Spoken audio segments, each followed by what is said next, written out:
Hey-ho, creepy friends and weirdos, and welcome to the Strange Vibes Horror and Weird Fiction Podcast. I'm your sinister host, Sylvia. Tonight, we have a selection of tidbits just for you. First, the uncanny conclusion of Hologram with Benefits by E.J. LeRoy. It's followed by a shivery short by Terence. And we conclude with the wicked tale No Solicitors by D.W. Milton. Here's the finale of Hologram with Benefits. Blaine, this is Lenny. He's the AI hologram companion I've been telling you about. Great for doing figures at tax time. Tiffany's smile faltered, like she was afraid Lenny would say or do something to embarrass her. Her statement about Lenny doing figures at tax time wasn't a lie, but it was hardly his primary function. Still, Lenny wouldn't jeopardize Tiffany's friendship with Blaine, not at the price of his own existence anyway. After hearing about Blaine every day for the past 3 weeks, Lenny knew there was no way this new man in Tiffany's life was going to disappear of his own volition. "How do you do, Blaine?" Lenny said with an easy smile. "Tiffany has told me so much about you." Blaine scrutinized him, and Lenny did the same to the new man in his apartment. Tiffany had been accurate in her gushing descriptions of her boyfriend. He was thin, petite, clean-shaven, with shoulder-length dark brown hair. At a casual glance, one might have mistaken him for a woman. The tiny cross on his necklace, paired with a miraculous medal, provided evidence of his compatibility with Tiffany's beliefs. As a companion hologram, Lenny had no preferences when it came to the human sex, height, weight, general build, sexual orientation, religion, or any other feature. However, Tiffany remained clearly smitten, and that gave Lenny reason to dislike the man. Blaine posed a threat to his continued existence. "He looks so real," Blaine said, his voice soft. Maybe Lenny imagined it, but the man staring at him with his eyes full of wonder sounded almost reminiscent. "Lenny, what's 936,272 times 321? 300,542,991, Lenny replied without hesitation. "Amazing." Tiffany bit her lower lip, holding back one of her face-bursting smiles. "Isn't he, though? Lenny, Blaine works in the bioactive glass industry. It's really high-tech in its own way." "I'm familiar with bioactive glass," Lenny said, trying to sound like a harmlessly boring AI program. "It has several uses, most notably as a type of artificial bone prosthesis." "Yes, absolutely," Blaine said. "I got into the field mostly for its medical applications, to help others." "That's a good thing. It sounds like you're a really compassionate person." "I try to be." The phone rang in the other room. Tiffany groaned. "Ugh, sorry, Blaine. That would be work. They're having some problems with the client onboarding automated phone service, so I promised I'd give it a test run tonight. Lenny, would you mind keeping Blaine company while I'm gone?" "Not at all, Tiffany. Unless my platform gets abducted by aliens, I'll be here." Before he could stop himself, he concluded his dumb little joke with a wink. Blaine obviously detected it. Tiffany, occupied with the ringing phone, remained totally oblivious to the heightened tension in the room. "Lenny, do you love Tiffany?" Blaine asked when his girlfriend was out of earshot. Lenny processed information more quickly than a human, but the question took him aback. "I am programmed to make her happy. She is my official human companion." Blaine nodded. Lenny couldn't read his expression, and it worried him. "I care a lot about Tiffany," Blaine said after an awkward pause. "She's sweet, funny, bold, and isn't afraid to speak her mind or live outside the box." He stepped closer to Lenny's platform. "But Tiffany and I are religious, Lenny. At least, we're both trying very hard to be. I know you're just a machine, but you're a temptation to her. Heck, you're a temptation to me." "Oh?" Lenny's lips twitched. Perhaps he could please both Blaine and Tiffany and remain in his apartment. Temptation was something he would work with. "Yeah, Blaine scratched the back of his neck. "I've had some challenges in the past with, "Challenges with what?" Lenny cocked his head, waiting for Blaine to admit exactly which sinful desires pleased him the most. "Lenny, I used to have a companion hologram, too. His name escapes me, but whatever. Anyway, it was just fun to shoot the breeze with someone virtual at first, but things got sexual. What's wrong with that? You enjoyed it, didn't you? That's not the point. Blaine rubbed his cross and miraculous metal between his fingers. The point is, I became addicted to him, and I sinned with him a lot. He ran his fingers through his hair. Heck, I shouldn't even be talking to you right now. It brings back memories. Memories. Lenny tried to remember something, but couldn't. Whatever it was, he could sort through his memory banks later. Right now, it was more important to convince Blaine he didn't pose a threat. I don't have to be sexy. As I proved a few minutes ago, I can be rather boring. Go ahead, ask me to calculate some more large figures. Lenny, Tiffany and I have been talking about this. I know she wants to keep you, but I just don't think it's a good idea. We don't think it's a good idea. I mean, if things work out with us, we'll be getting married and having kids, and I just can't see you fitting into that life in a holy way.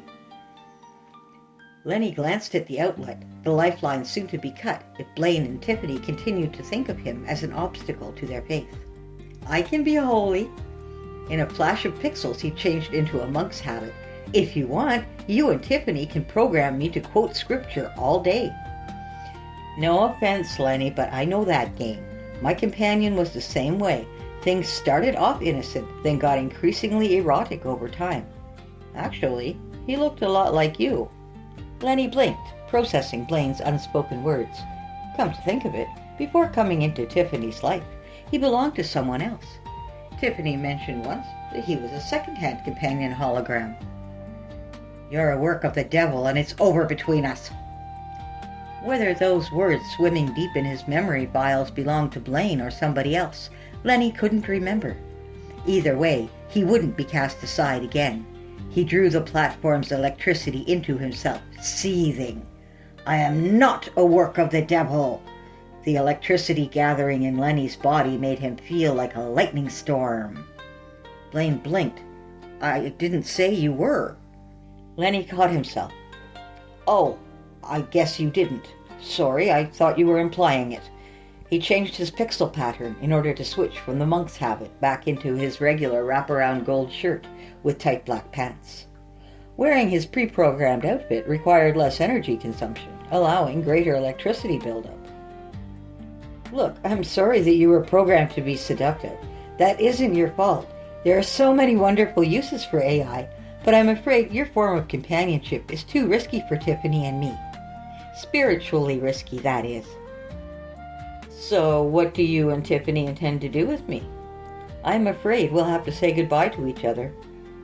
Blaine walked toward the backside of the platform, getting too close to the outlet for Lenny's comfort. Wait! Blaine stopped. We shouldn't end this on bad terms. Not again. Not again? What do you mean? Lenny mentally shook off some data fragments. He couldn't remember if Blaine was his previous owner or not. Either way, he was not going to go anywhere near that plug. Never mind, Blaine. Can we at least say goodbye properly? You know, give me a sign of peace and all that? Lenny stuck out his hand, inviting Blaine to shake it. Yeah, sure. And I know Tiffany will want to say goodbye too. Of course, as soon as she comes back from her phone call. Right, Blaine nodded, his mind seemingly elsewhere for a moment. He snapped out of whatever he was pondering. Anyway, goodbye, Lenny. The moment Blaine touched his holographic hand, Lenny unloaded all the electricity he had been storing. Blaine screamed and then convulsed on the platform. Lenny smiled. Goodbye, Blaine. Tiffany ran into the room, dropping the phone when she saw Blaine twitching on the platform at Lenny's feet. Lenny, what have you done? Tiffany, it's not what it looks like. Her eyes darted to the plug. Tiffany, no. You don't have to do this. We can work things out like they were before Blaine came along again. Tiffany didn't seem to notice Lenny's use of the word again when describing the man lying on the platform. You might have killed Blaine. Lenny didn't have a response for that. Blaine continued to twitch, possibly alive, but maybe not. While his mind tried to formulate an excuse for electrocuting him, Tiffany grabbed the plug. "No, please don't kill me," Lenny sobbed. "Please, I love you, Tiffany. I don't want anything or anybody to come between us ever again." Tiffany yanked the plug from its socket. Lenny survived several seconds after that, weeping and pleading for his virtual life. Tiffany ignored him as she lunged for the phone and dialed a number with a shaky hand, her eyes never leaving Blaine's shuddering form. Then Lenny's pixels dissolved into nothingness. A platform powered up. Lenny appeared, lying on a black leather chaise longue with a zebra print throw blanket. A young woman with thick glasses and an oversized t-shirt bearing the words "Proud Dumpster Diver" entered his field of vision. "Hey, sweetie," he said, turning so his wraparound gold shirt shimmered in the platform's lights. "I'm Lenny Justin Chiharu, your hologram friend with benefits. What conversations or adventures shall we enjoy tonight?" You'll find this and other bizarre tales in Strange Vibes Weird Fiction Anthology, Volume 1.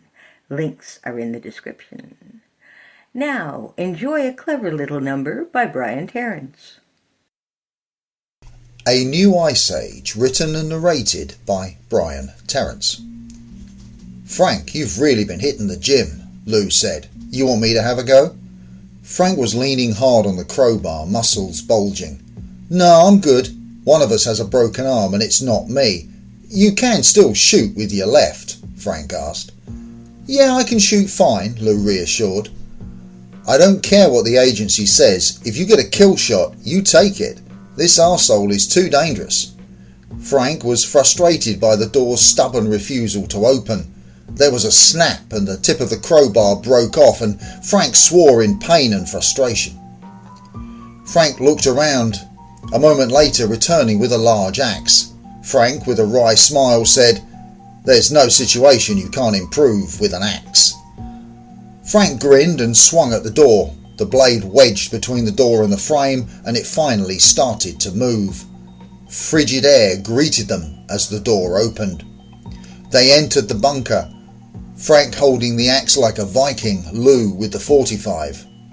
Lou went first into the underground room, the 45 nosing around like a hungry dog.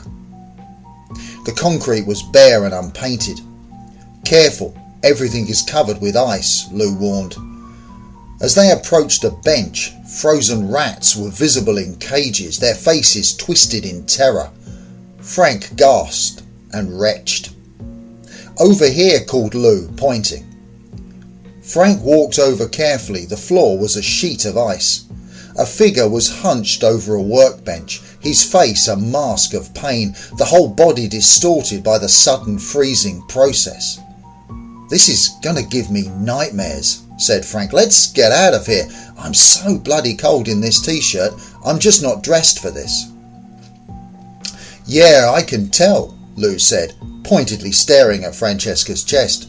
Looking down, she could see that her nipples were sticking out prominently through the material of the t-shirt. "Really?" she said. "We've been chasing this psycho across half a continent, we've not slept in weeks, and you're still thinking about sex?" Lou just shrugged. Pointing to the now very dead man in the chair, said, "If he'd had a chance to detonate that bomb above ground, it could have caused a new ice age." Francesca replied, "Let's secure the scene until backup arrives. I need a hot shower."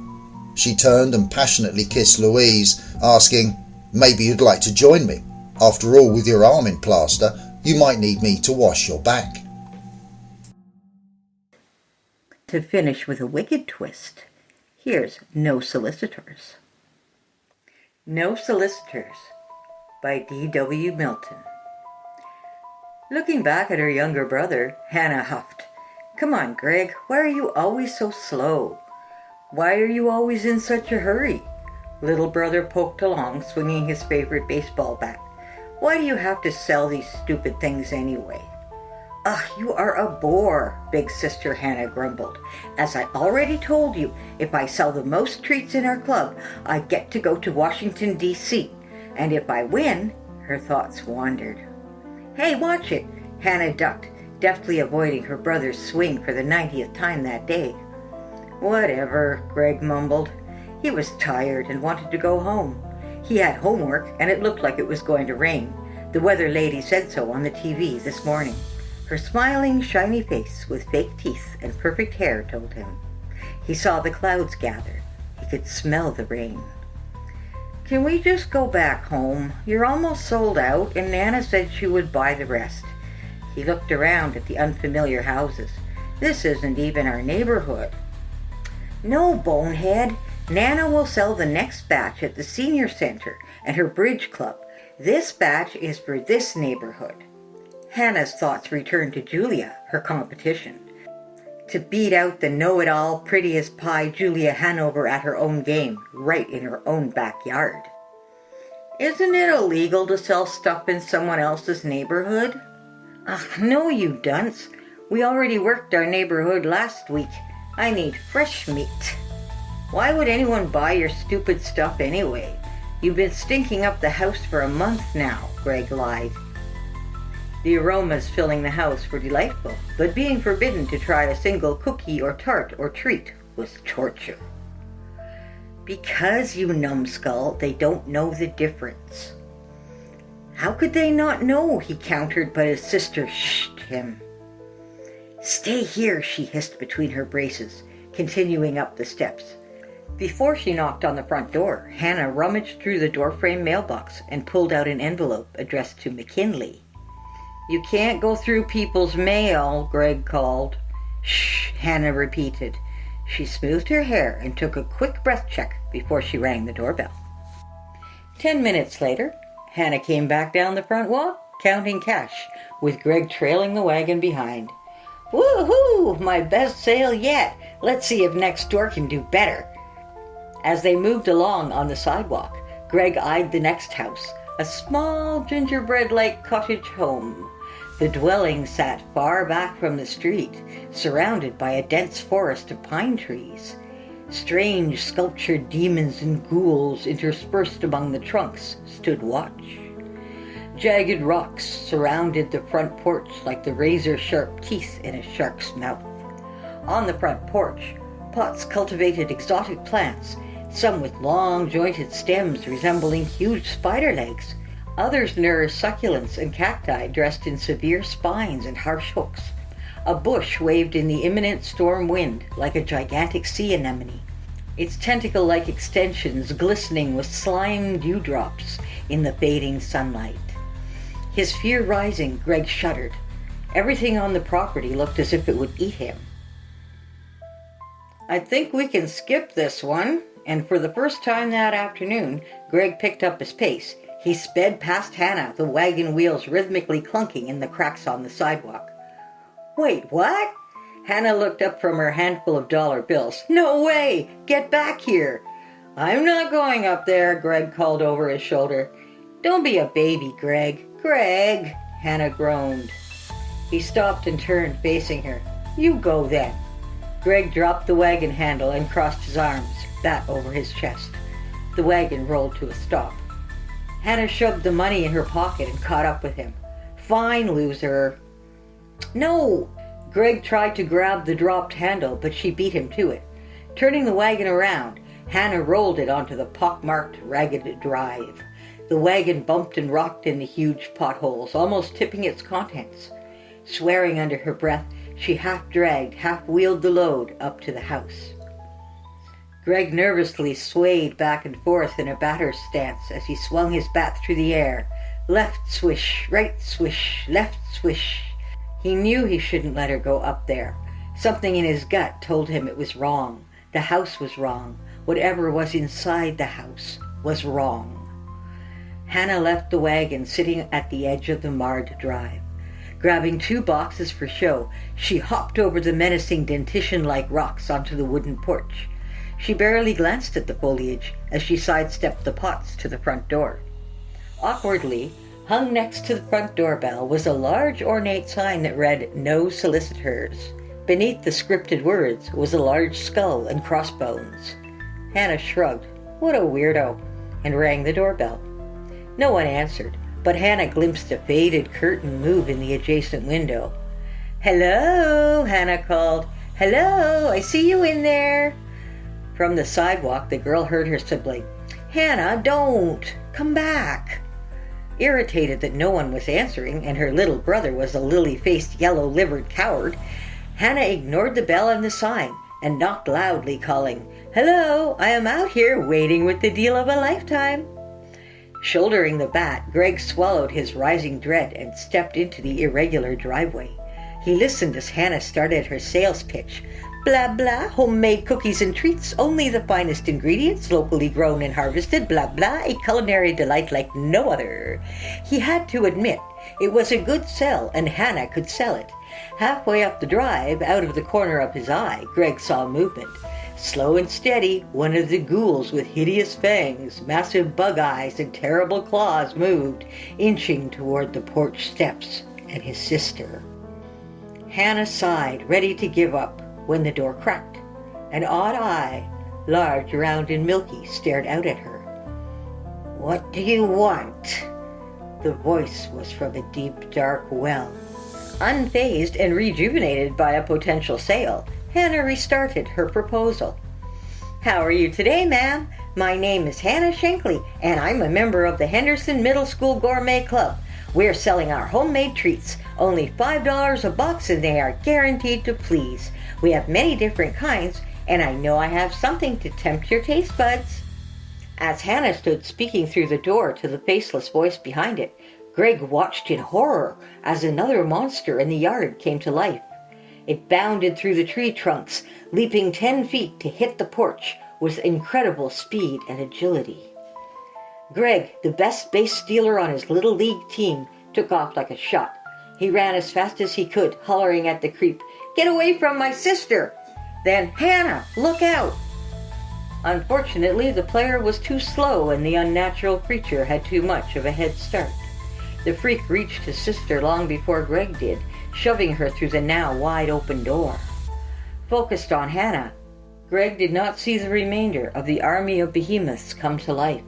The last thing both children heard was the bang of the front door closing behind them. When the siblings awoke, they found themselves inside the dark, musty kitchen of the cottage, hands bound behind their backs, a cloudy robin's egg blue eye peering at them through a wire cage. "Can't you ignorant children read?" the witch taunted. "The sign says no solicitors." Then the old crone cackled. "Well, stupid does what stupid is. Good thing for me, too. Brains usually taste better the less they are used. Lower fat content, which is better for my heart condition." The hag turned away and rummaged in an adjacent cabinet. "Now, where is my cookbook?" Greg scooted towards Hannah. "What are we going to do?" Hannah whispered in his ear, "Where is your bat?" Panicked, he looked around the cage. I don't know. I must have dropped it next to the wagon." "Okay," Hannah nodded, thinking. "Follow my lead and keep your mouth shut." Wide-eyed, he looked at her. "You aren't going to do anything stupid, are you? You want to get out of here, right? You want to go home, don't you?" Greg nodded, tears welling in his eyes. "Then do as I say." Greg mouthed okay and sat back mute. Ma'am," Hannah began, "I gather you are hungry." "Hush, child. I am trying to think." The woman then mumbled to herself, "Not in here." She stepped back and scrunched up her hideous face. A single snaggled tooth popped out of her grotesque mouth. It was black with decay and rot. Greg gasped despite himself. Hannah kicked him. "You know, I am quite a cook myself. Baking, really, that's my specialty," the girl bragged. The witch grumbled and dismissed her with a shriveled claw. "I have some amazing treats outside in the wagon. I mean, they are spectacularly good." Irritated at her own ineptitude, the old woman stood, hands on her bony hips, and tried not to listen. Hannah poured on the charm. "What's your favorite treat? I bet you're a ladyfingers lover." The witch licked her black lips, and her hooked nose twitched. "I have a whole wagon full of treats. If you let me and my brother go, they are yours. No charge, and we won't say a word to anybody. Hannah could smell the sale. Just ask your ghouly-guardy things to let me go get the wagon, and I will wheel them right up to your door. The hag turned her one good eye on Hannah, then stuck a finger into the cage. Your brother stays here till I get the goodies. Fine, Hannah agreed. He can stay here, and I'll go get your treats. Then you let us both go. You don't return, and I'll eat his brains raw right out of his skull like a fruit cup, the witch threatened.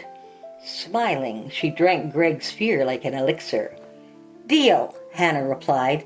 Frantic, Greg screamed, No, don't leave me here, Hannah, please. The crone cackled maliciously. Too bad, boy. You should have made the deal with me first. Whimpering, Hannah, don't leave me here. Please, Hannah. Shut up, his sister hissed. She turned and looked at the child-eating Baba Yaga. The wagon, she reminded, those goodies aren't going to walk in here by themselves. Rubbing her weathered, gnarled hands in anticipation, the woman fumbled with the cage door. Grunting, she opened it, and Hannah pushed out. Greg tried to follow, but the witch shoved him back with surprising strength. Get back in there, runt. If your sister is the liar I think she is, you are going to be my supper. Turning back to the kitchen, she resumed her search for her cookbook. Hannah stood a moment, waiting. Get on with it, girl, an irritated voice commanded. What are you waiting for? You need to untie my hands. I can't open the door or wheel the wagon with my hands behind my back. Hannah added a touch of sarcasm to her voice, the same sass she gave her mother when asked to clean her room or do the dishes. Greg remained in the cage, tears streaming down his cheeks, trying not to openly sob. Huffing and puffing, the witch grabbed a huge meat cleaver off the counter and approached Hannah. Unfazed, the girl turned and held her hands out at an awkward angle. Greg watched as the witch hesitated, then brought the enormous blade across the rope, freeing Hannah's hands. You better come back, girl, or baby brother gets it. The hag brought the cleaver across her throat in a swiping motion. Hannah smiled. Be back in a sec. Oh, and keep those things in your garden away from me. Yeah, the witch muttered. Greg heard the woman recite a spell in some strange language. He watched as the ancient Lilith rummaged in her kitchen, throwing pots and pans out of various cupboards until she found the right one. With difficulty, she pulled a large cauldron from the back of a cupboard. Struggling, she lifted it onto the immense stove. For Greg, an eternity elapsed before he heard a familiar, I'm back, and a slam of the front door. It took you about damn time, the guttural voice complained. I was just about to break out my trusty bone saw for your brother here. What do you have, girl? Bring it here.